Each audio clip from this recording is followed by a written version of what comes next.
Hey everyone, we're happy you could join us for today's session, 2018 Test Automation Trends, with our distinguished expert speakers, Joe Colantonio, who will also host the session, Angie Jones, Richard Bradshaw, and Gil Tayar. They will all introduce themselves in a moment. So without any further ado, Joe, I think you can kick off the session. Awesome. Thank you, Adi, for hosting this event. I'm really excited about it. I get asked a lot of questions throughout the year, what are the biggest trends and tools out there, and I was very blessed to get 3 experts in the field to join us for this call to field your questions. It's really informal, so anytime you have a question, let us know, and we'll try to answer it. But first, we have Gil. I just want to say Gil is an evangelist at Apply Tools, and he's been around for about 30 years. He speaks with a lot of customers, so I invited him to join this particular panel because I wanted to get his perspective on all the different customers he speaks with and what he sees. Hey, Gil, would you like to introduce yourself to everyone? Yes, hi everybody. I'll also be bringing my developer experience, 30 years of development. Hopefully I'll be able to show the development slant and talk about testing automation from that point of view. As Joe said, I'm an evangelist, but I'm also a senior software architect at Apply Tools. So hello everybody. Awesome, thank you, Gil. And we also have Angie Jones. I have a feeling like I should just say Angie and everyone knows who I'm talking about. She speaks at pretty much every conference out there. She's a thought leader in the space. She's a Java developer. She's a master innovator. And the reason why I asked her to be on the panel, not only is she awesome, but because she now works for Twitter. So I'd like to get that perspective for someone that's actually in Silicon Valley that has their pulse on the industry. Hey, Angie, anything you'd like to add? Hey Joe. No, that sounds about good. I've been doing automation for quite a while. I do a lot of speaking and consulting with lots of different companies in lots of different areas all around the world. And so I am able to bring like not just my own personal perspective, but what I'm also seeing out in the field. Awesome, great to have you, Angie. And also we have Richard Bradshaw. What I love about Richard is he's not US based, so I wanted to get someone that had another perspective in the UK. And it seems like there's a high concentration of testers in the UK. Richard's also part of Ministry of Testing, which I think is one of the biggest testing organizations out there. And he's also a thought leader in the space at Friendly Tester. You probably know him as the Friendly Tester. So Richard, welcome. Hey Joe, thank you for the introduction. Great. So I thought we'd just jump right into it. Like I said, I want to keep this as informal as possible and just try to get as much interaction as we can. So I thought we'd just jump right in and get the opinion of our awesome panel on what they think the top 10 or the top test automation strategies are for 2018.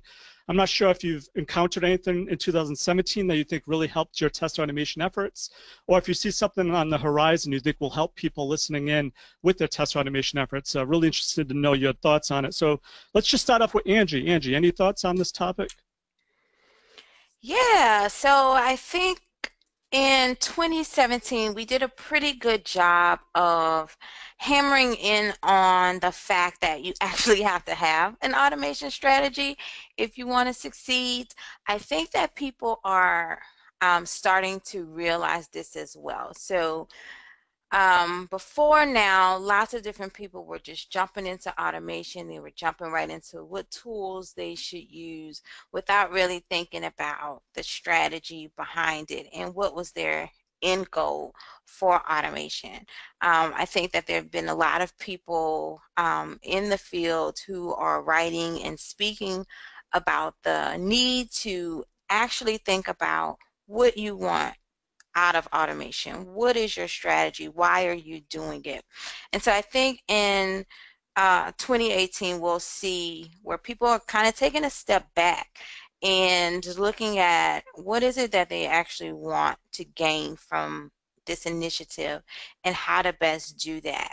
I'm also seeing a lot of teams now wanting to embrace DevOps, and as we are moving into that space, we see testing and automation and development, everything is moving a lot faster, and there's definitely a need for automation to not just be running on someone's local machine or running alone somewhere on a server, but to actually be gating check-ins and giving team confidence. So I think we'll see a lot more emphasis on strategy, especially that strategy, and how do we best utilize automation for that. Awesome. I definitely agree with you, Angie. I've been seeing a lot, especially in DevOps. I've been seeing more now DevOps and Sec or SecOps. So security, I think, is going to be a big thing. So I'm just curious to know, Richard, in the UK, just curious to know what you're seeing there. Any particular trends or strategies you think really helped or will help people in 2018? In terms of what we're seeing, and when I visit companies and chat to them, we still have a lot of places that their strategy is just to, reduce their regression. They're obsessed with regression, and that's where they're seeing the main use for automation. So a lot of companies are pushing to try and get a lot of their test cases, let's say, a lot of the testing that would have been done manually, and they're trying to automate it. And I think that's a strategy that's been used a lot, and it's not a very good one, but it is certainly the pattern that I'm seeing more than ever. But it's not one that I would encourage. No, Rich, I definitely agree. There's a lot of reasons for that. But we'll probably get into it later on. But Gil, you have any thoughts on that also? Yes, and I totally agree with Richard Bradshaw. I think from my perspective, the shift left movement, whereby testing or the boring parts of testing, the regression testing, is moving towards development and towards developers. I think this is a trend that I'm seeing more and more. 2017 and before, mostly forward-looking companies. Hopefully 2018, regular companies will be able to do more and more testing on the developer side. That will enable testers to find the more interesting problems to do, not just regression, but more interesting things with their testing time. Another thing I'm seeing is agility. I think Angie referred to that. Microservices, the whole movement of Kubernetes, faster deployment, better deployment, the whole place where there's actually no release going on at all, because microservices are being released all the time. This may probably move us to a lot of testing that happens post-release during production, and the move towards production monitoring. I think that's another thing that we'll be seeing more and more in 2018. And the last thing is responsive design. More and more we're seeing mobile applications, mobile web, different widths and platforms. This will make visual testing become more and more mainstream, as it is up to now. Visual testing has been delegated to manual labor. Now we can automate more and more of that. I think those are the big three from my point of view. Awesome. Yeah, I definitely agree with all three of you. I've been seeing a lot of push towards automation, especially in larger companies, and hopefully we can help direct them to automate the right things. So I've been seeing a lot of people really starting to focus more on that developer type automation of unit testing to get the bigger bang for the buck. So definitely agree with you there. So along those lines, as I speak to a lot of companies, I see a lot of digital transformations going on. I see a lot of studies saying QA and testing investment's going to be really heavy in the next 5 years. Also, what I've been seeing is a lot of companies, as you've mentioned, are shifting to the left, so they're investing more and more in trying to how they can automate their process to make it quicker for the software development. So just curious to know, I thought we'd go around one more time and see what people are seeing as the big opportunities in test automation. Let's start with Richard this time. Yeah, sure. Oh, there's endless of them. Like, one of the ones that I think, well, there's many. Let me recap where I think a lot of people are. So this idea of trying to automate a lot of your regression tests or tests has led to a lot of SEDETs, automators, getting some really good skills now. And I think the opportunities in 2018 are to step back a bit, have a reflection of the skills that you've developed. How good is your programming now? How many tools are in your toolbox? And start to look where we can apply them throughout the software development lifecycle. Like the things that I'm looking at myself is our automated checks are very short feedback loops. So having a look at all the checks you have and reducing some of them. Do you need them all? Are they valuable? And that will speed that up. And then the other big opportunities are, I try and categorize them to 4 things. So the time to test. So how long does it take me to go from, I want to do some testing, to being sat in front of the piece of software actually testing it? You know, so things like pipelines, you know, CI, DevOps, you mentioned it earlier. And then things like time to report. If I find something useful, how long does it take me to gather all the data I need, like log files, screenshots, videos, and get them into a report and upload them to whatever tracker we're using? And then the final ones are things like time to analyze and time to get digestible information. We have masses of data out there. We've got analytics all over the place. We've got log files. We've got API tracking. We've got lots of information. And I think testers now have some of the skills to build tools that bring all that information together and somehow visualize it or display it to help the team make decisions. So I'm really pushing for SEDETs and automators to start looking at some of those problems. No, Rich, I love that point. When I talk about automation, I'm thinking anything we could do to speed up the software development process. It's not regression testing. And I think you actually hammer that for a long time by changing automation and testing to get people to realize that automation is not necessarily testing, that you can use it for other things. And I think that's a great idea. So for big opportunities there, I agree. I think testers should focus on testing skills, because I think in the future, as things become more automated, AI, VR, that it really is the testing skills we should be honing in, I think, and really getting better. But so Gil, like everyone else on this panel, you speak to a lot of people, a lot of companies. What are your thoughts on big opportunities in test automation? I think the biggest opportunity, and we've been talking around this for the last time, embrace agility. I think is what if I want to come out with something that you should remember, it's embrace agility.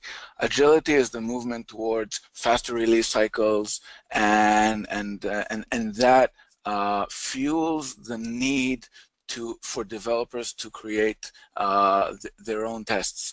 Once developers create their own tests, that leaves testers, just like Richard would like to see, leaves testers to do the really important stuff, to test from a thinking perspective, and not so much doing the work that developers should have done by themselves. So if there's one thing, embrace agility, use that to do better testing, better automation, better thinking about what you're testing, so that your company will get an advantage from that. Awesome point, Gil, about embracing agility. That's something I think a lot of people speak about, Lisa Crispin, Janet Gregory, on a whole team approach to automation and testing. It's really a full team, and to be agile, everyone on the team needs to be invested in quality and contributing to the testing process. So I definitely agree with you.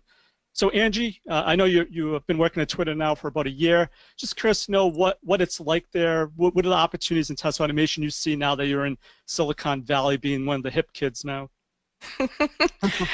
Number one, I've been a hip kid. Number two, I haven't been at Twitter for a year. Everyone seems to think that, including my boss, but I've only been here maybe 6 months. But interesting that you asked that, because on the job hunt is where I recognize that there's a big opportunity that we're not really focused on from an automation engineer perspective. So a lot of roles out here now are asking for web services skills in automation and testing.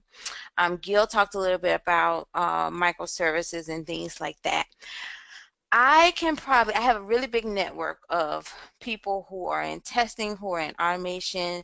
I can probably count on one hand the people who are experts in web services automation. And that's a problem, because there's a big demand for that right now. So I think this is an opportunity where if you are looking to get into automation, or if you're already in automation and you've been focused very heavily on UI automation, there's an opportunity here for, I think, people to advance their skills and look into web services automation. The last job that I got, not the Twitter job, but the last one I got, was because I knew how to do web services. And that role, the job rec had been open for about a year where they couldn't fill it. Right now, I'm actually looking to hire an automation engineer for web services and can't find someone who is able to do the job at the level we need it, right? So some people can plug into some web services, make a call, but not necessarily understand how do you really test the web service, right? Or they might be able to test it, but don't have the automation skills that we need. So that's definitely an opportunity I think people can focus on. I just want to second that, Angie. As more folks go towards continuous integration, continuous delivery, I think we need to create tests that are faster, give faster feedback, that don't just do the UI. And I think API testing is really a critical piece of that. If the business layer is not in the UI, then we should test it at the API level. So that's a great opportunity. I'm not sure more people aren't getting into it. We actually have I won't get into it here, but we'll probably talk about some maybe tools and that we could use to help with API testing. But I definitely agree there. I know that someone did ask in the questions, though, Angie, you didn't mention web service testing. I get this question all the time. The thing is, people get confused because there's also something called REST API. Is there a difference, or what are your thoughts on that? I use the terms interchangeably. I don't know if you guys have a different thought on that, but yeah, when I'm saying web services, what I mean is REST APIs. There are also like SOAP APIs, but REST APIs are more prevalent in the field. So when I talk about web services, I'm talking about either one of those, really. Awesome. All right, so let's go to the next topic. I like to just not spend too much time on this, but I thought it's interesting that we cover this because I run a blog and I get asked a question a lot of times about AI. And everywhere I look, there's AI. I have MIT Magazine, they talk about AI. Every study I look at talks about AI. Even Appley Tools, they updated their logo that now says AI in the actual tagline. So just curious to know, I know we're really early in it. I've spoken to maybe 3 or 4 companies this year on Test Talks, and they all are coming out with AI-based products. They're getting backed by a lot of companies. Do you think this is a trend we should worry about in 2018? Let's just go around, just curious to get your thoughts on it. Let's start this time with Gil, what are your thoughts on this? Sure. As part of a company that has AI in its tagline, I think it's a good idea. Start with me. I think the first thing to do is not to panic. I think a lot of those questions come from an unheard question, which actually says, "Do I need to worry about my job?" And the answer is a very, very emphatic, "No, you do not." We're very early in the early phases of using AI in testing, and I believe that 10 years ahead, maybe even more, we will be using AI as a tool and not so much as a replacement for testers. A tool in that it will be able to, for example, visually compare stuff so that you will be able to find your bugs in a quicker way and not check every field that you need to field, but just holistically check the whole page in one go. It will be able to find lots of changes in lots of pages at one time, things like that. Driving the tests themselves, I don't think we're there yet, and don't worry. If you come across AI in your testing tools, think of it as a farmer would think of a tractor, and not so much a replacement for them, but rather a tool that they can use. So Gil, that's a great point. I'll be honest, when I first heard about Appley Tools visual validation testing, I'm like, this is no way it's going to work. But it actually does work, and it actually works better than I could have done manually. So like you said, we use these tools now, and it hasn't changed anything. If anything, it's actually made more automation possible. So I agree with you there. Curious to know, Richard, I know you always talk about how, well, before we get to you, Richard, I just want to get Angie's thoughts on this. Angie, any thoughts on AI automation? Yeah. So there are more and more tools that are boasting AI. Every time I turn around, there's a new tool that's saying that it's using AI, right? For a lot of people, not just testers, but people in general, I think that AI is such a black box, and a lot of us seem to be expected to put this blind trust into AI. So I have a different perspective. Like, I think that that's cool that vendors are saying that they're using AI and that this can be used to assist me in my automation and things like that. I think that's cool. But as a tester, I have an issue with having a blind faith in something that I don't necessarily understand. So in 2018, I don't think we're going to see a bunch of AI being used to assist us, but I think we could use 2018 to take the opportunity to understand what is AI and kind of reveal how it will be used to help us and if it can really even help us. So we a lot of times look at AI as, oh, it's this perfect thing, and I can tell you that it's not perfect. I'm working on some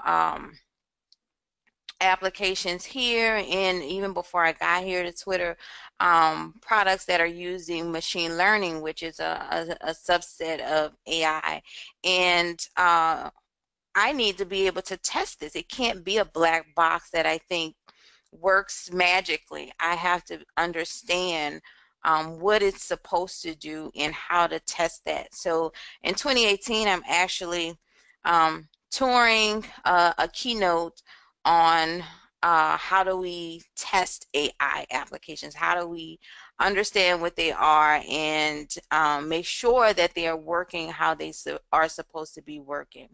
So that's my take on it.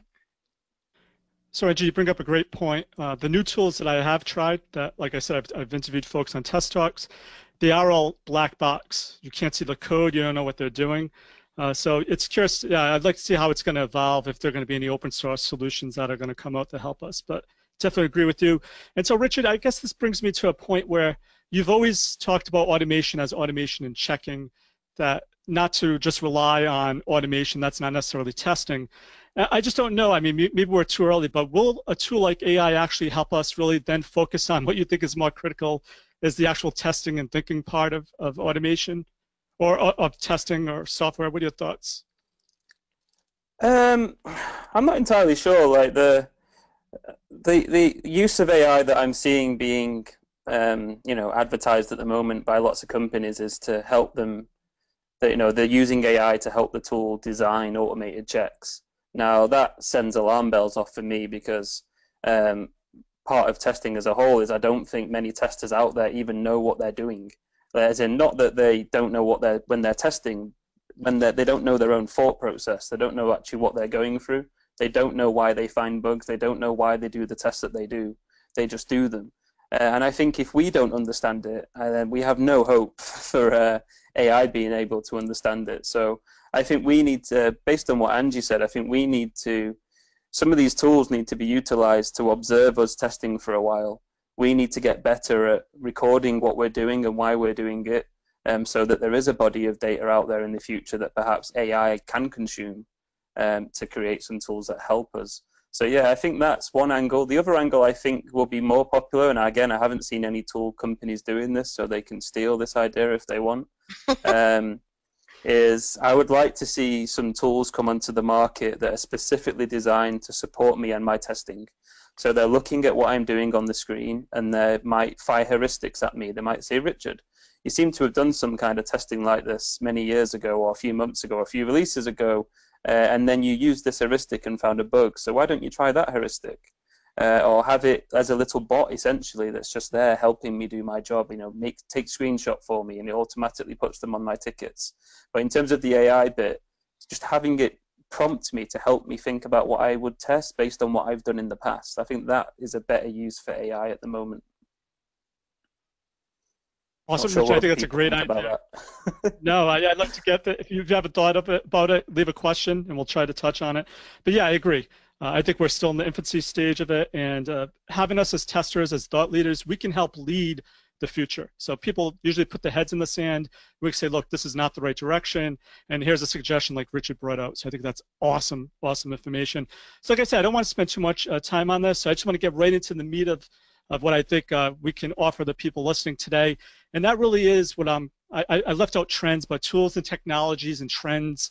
Every year I go into Google Trends and I look to see what's the latest and hottest technologies. A few of mine that I think are really hot are blockchain. So anything to do with Bitcoin, blockchain, smart buildings, smart cities, a lot of things with voice like Echoes and Amazon. So just curious to know, what the panel thinks about tools and technologies that they see would help them. One other tool that I've seen that for API testing is API Fortress. That I thought was a really cool technology that kind of helps you, like Richard said, it almost has heuristics in it that helps you lead you with the test automation efforts. So let's just go around again and get everyone's opinion on this. Angie, any thoughts on tools, technologies, or trends for 2018? How you can really wow your boss? I know you already do, but for other people. Yeah, I think a lot of that is driven by the first topic we talked about strategy, understanding what's the strategy, and sometimes that comes from higher up, right? So your boss is saying this is the ultimate strategy, and as opposed to just blindly writing Selenium UI tests.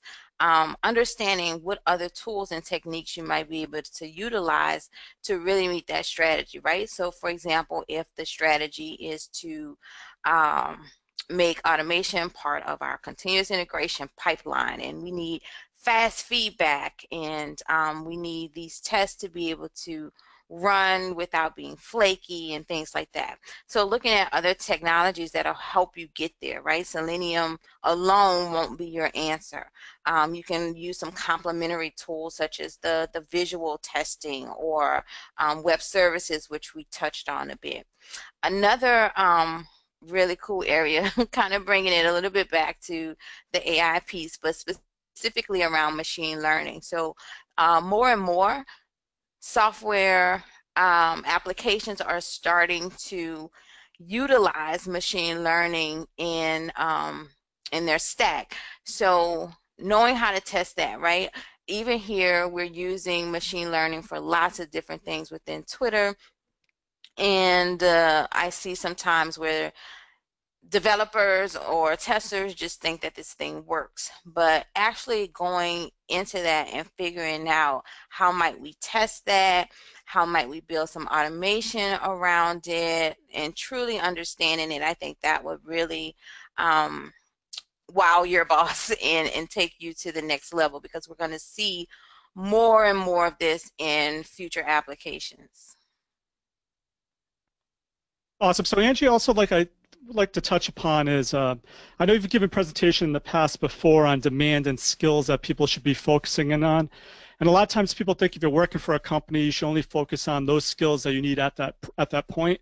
But I feel like the more you're learning, the more, even if you're looking for a new job, the skills you're learning now can help you in your current position to help them go forward. So are there any skills or that you think are in demand that will help someone get hired better? Any programming languages you recommend people learning, anything like that? Yeah, so I'm really big on continuous learning and looking beyond my current job. One, it helps me do better in my current job, but it also helps me realize if I'm lagging behind the industry, right? So and what I'm doing, is this something that will help me get to my next level that I want to get at? Or is everyone doing something else and I could utilize that in my current job, or not, or I could be left behind. So some of the things that I see, definitely the programming languages. So I have something, my latest blog post, I talk about the research I've done when I was job hunting, and the languages that are most demanded right now. Java was by far the top language for automation, and surprisingly Python came in second. So I'm not a whiz at Python at all. I've just done a little bit on that, but that helped me realize, okay, this is something that maybe I need to pick up. It's a skill I need to pick up. Yeah, I love Python. I'm surprised you don't use it as much. It's actually something I use for what Richard was mentioning earlier, that it allows me to create little utilities that assist me as I'm testing, but it doesn't necessarily do testing. But you're a Java person, so you're an expert there. So yeah, awesome stuff. Mm-hmm.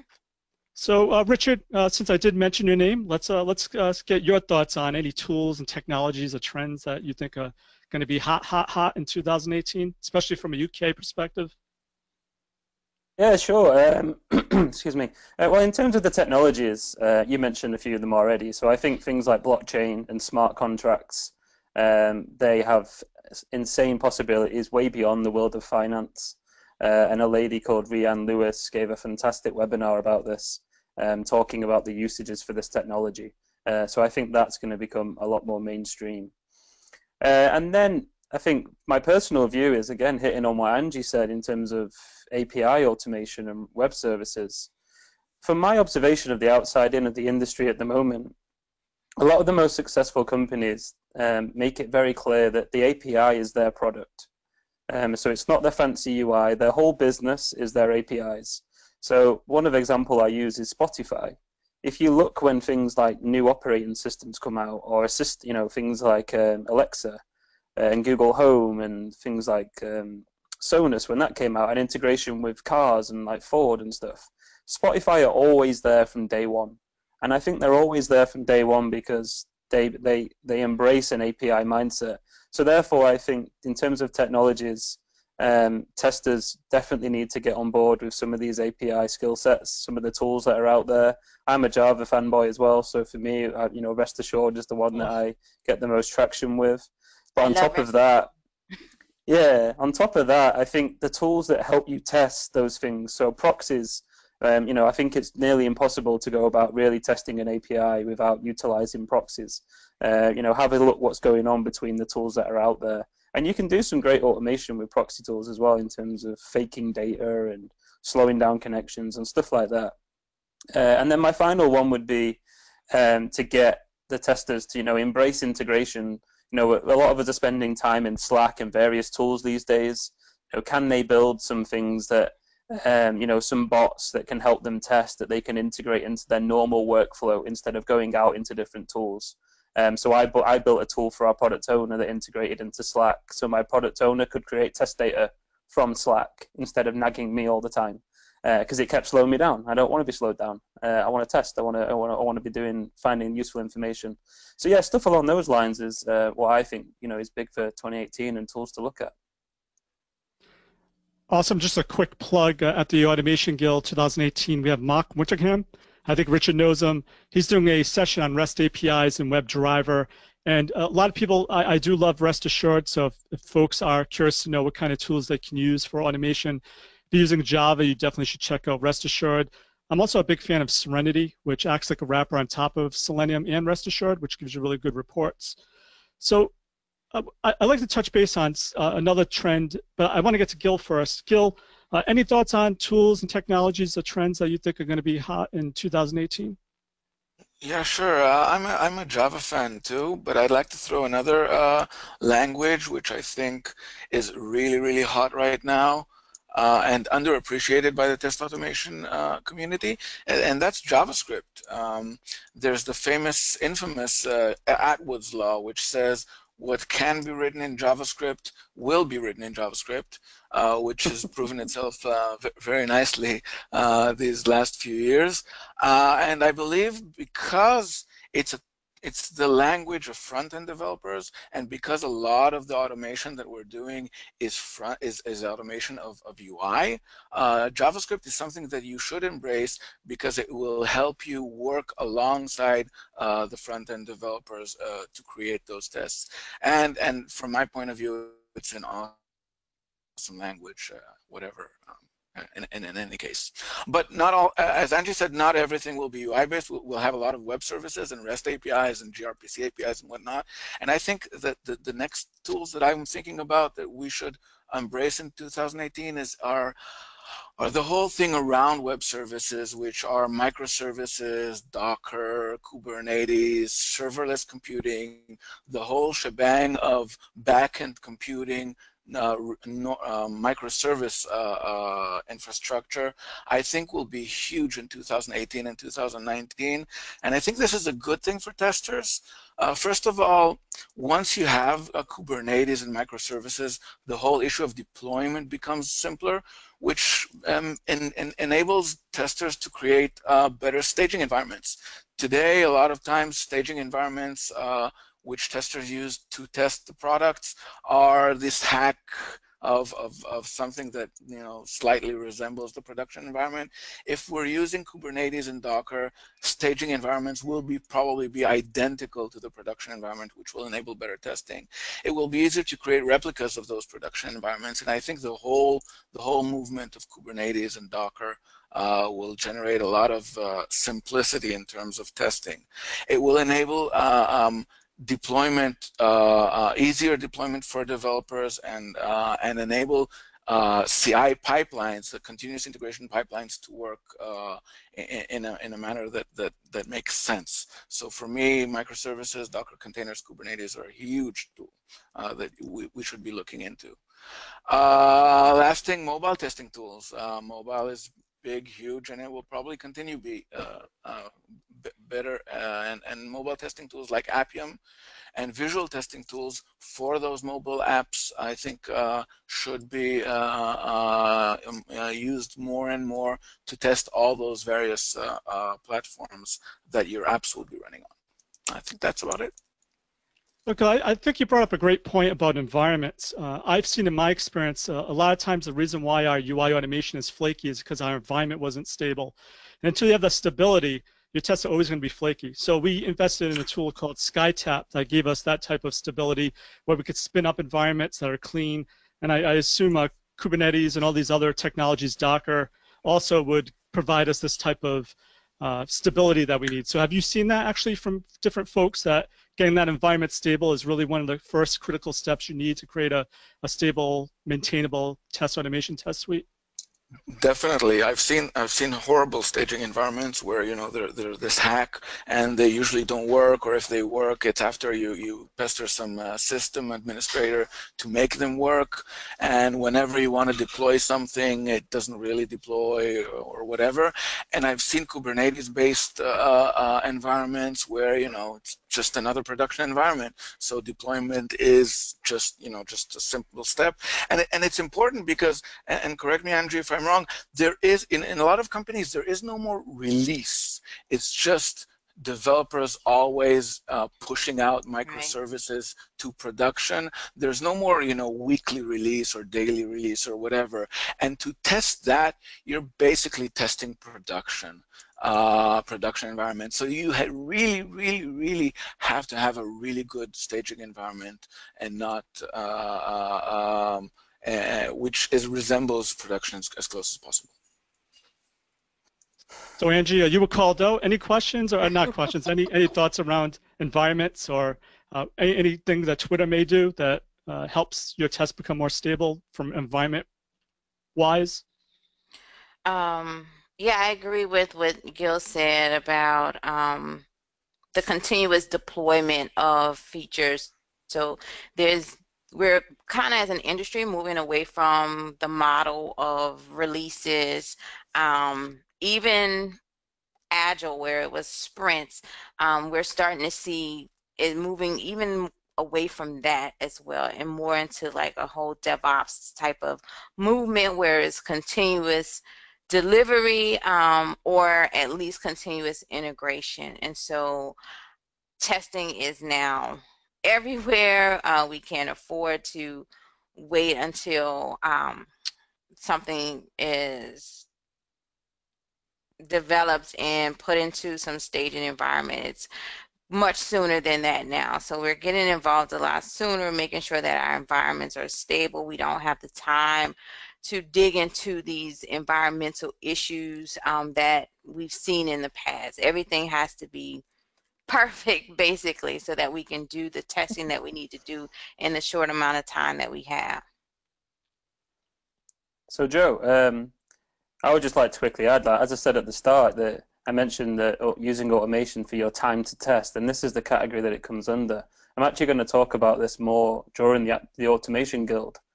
But like things like pipelines, containers, the first part of my new model is about state. So if you need to be able to control the state of your application, which will mean deploying it, but also configuring it, setting the data, setting the statuses of APIs. If you can control that state, then you should have a significant reduction in your stability, in your flakiness, and a more stable automated check. Yep. No, and I definitely agree. I see one issue though. A lot of companies don't make their applications deployable in an automated way, so it really messes up that pipeline. So I think people should focus in on those types of things. Oh yeah, you've also reminded me. Oh, sorry. Go on, Gil. Oh, okay. Another thing that this makes is that we will see more and more testing on production itself. Because staging environments, as good as they may, don't have the amount of data that production environments have, or the type of data that production environments have. So more and more production testing will happen, hopefully, and production monitoring of production itself. Absolutely. Richard, were you going to add on to something with that also? Yeah, it was just a warning. Well, a warning, like an encouragement for the for people interested in quality listening. Also, we want these pipelines in place for our automation efforts. But one thing we also have to consider is we have to learn the skills to be able to test these pipelines. And heard a lot of stories and crazy scenarios where pipelines get stuck halfway or part of the pipeline fails. As testers, we need to know how our application will behave in that scenario. So we also need to look at actually testing them. They are now becoming basically part of our application. I can't agree more. I spend maybe 50% of my time with CI/CD type issues with our deployment. So I agree with you there, Richard. So we have a lot of questions. I know we have about 10 minutes. So I'd like to jump in. I know one question we did get asked was thoughts on BDD, TDD. I've been doing it for a while, but I'm not sure if it's a trend that anyone on this panel has been seeing a lot of. Does anyone want to talk about any BDD or TDD type trends they think might be happening in 2018? Yeah, I do. So that's also like a area that I'm seeing a lot of traction in, more so in the UK than in the States. Some people are doing it in the States, but in the UK it looks like everyone is doing it, or lots of job recs are asking for this type of thing. So, and using tools like Cucumber to be able to utilize their team's BDD efforts to plug into automation. So that is definitely something that, if you're looking for other opportunities to grow your skills, definitely something that people are asking for. Yeah, I agree with Angie. In the UK, it's a trend that needs to be broken. However, there is a trend. I knew Richard was going to say that. Yeah, I've got nothing against the tools, so learn the tools. But as an automation engineer, go and learn how to use gherkin flavored tools such as Cucumber. But there is a trend that companies claiming to do BDD when they're just using gherkin as part of their automation suite. And there's nothing wrong with doing that. Just make sure you understand what that brings to the table, as opposed to thinking that you're doing full-on BDD when you're not. You're just using it as part of your automation stack, which is perfectly okay. But if you don't need to do that, don't do it, because you're adding another layer. And every time you add a layer, the complexity increases. And if it's a layer that's providing no value, just don't do it. I can go off on a rant on this topic. I'm in Cucumber hell. But I actually have a good resource for folks that may be getting into Cucumber or want to make a way to make their tests more reliable, where you're not creating these bloated features or given when thens that are just focusing on the UI. Go to Google and type in to-do-subsecond. There's a great tiny web app that demonstrates how you can get really fast Cucumber tests from a full stack test, and it uses Node.js and Cucumber, and it shows some best practices you can utilize. I'm not going to name drop, but maybe I will. I interviewed Aslek who created Cucumber, and this is one of the things that he recommends. So I definitely recommend it if you're getting involved in Cucumber. Read that book, the Cucumber book by Aslek, and also check this to-do-subsecond app out, so you'll avoid all the Cucumber hell that I'm currently in. So hopefully, if you get one thing from this, hopefully you'll get that. But let's check any other questions. I don't know, Gil, you have any thoughts on BDD, Yeah, TDD nobody that you've mentioned experienced? TDD, which from my point of view is a good thing. Yikes. Yeah, just tests. Doesn't really matter what. A good tester is a good tester, whether they use TDD, BDD, or ZDD. Absolutely. And I think we all get caught up sometimes in the technique and forget about the actual benefit we're trying to get from these particular tools. So another question that came up, Angie, is someone wants to know, what do you think makes for a good REST or API type test? A lot of people sometimes don't know when you get a payload back, what do you do with that? What's going on? So any thoughts around that?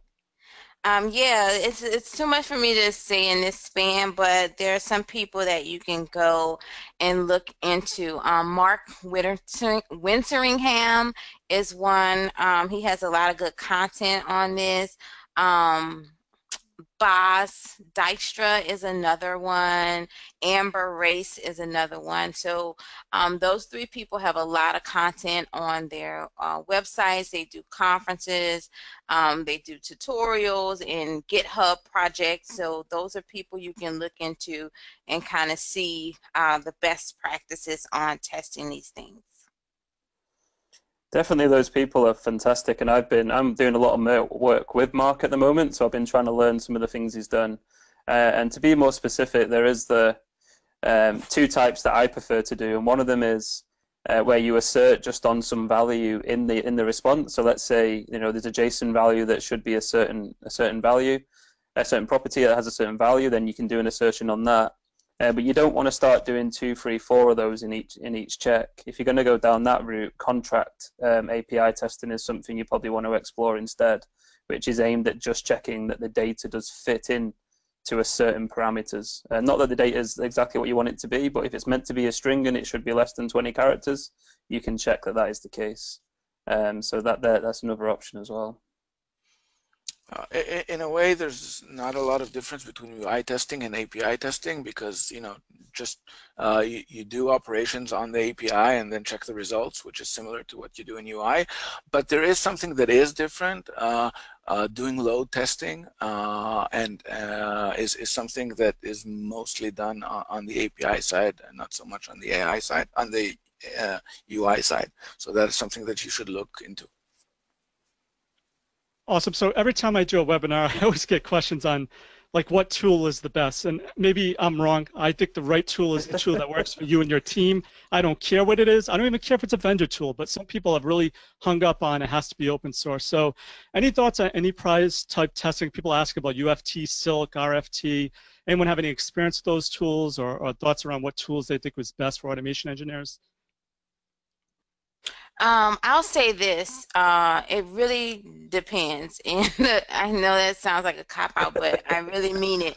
Because here at Twitter, we have lots of different projects and lots of different automation projects as well that goes with those development projects.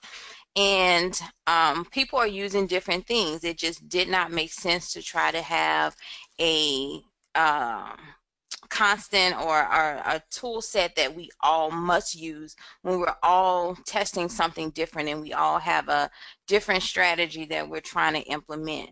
So I work on a couple of projects and I do different languages on those projects. I use different tools on those projects because there are different things that I'm actually automating. So there is no one magical tool set that I think solves all problems.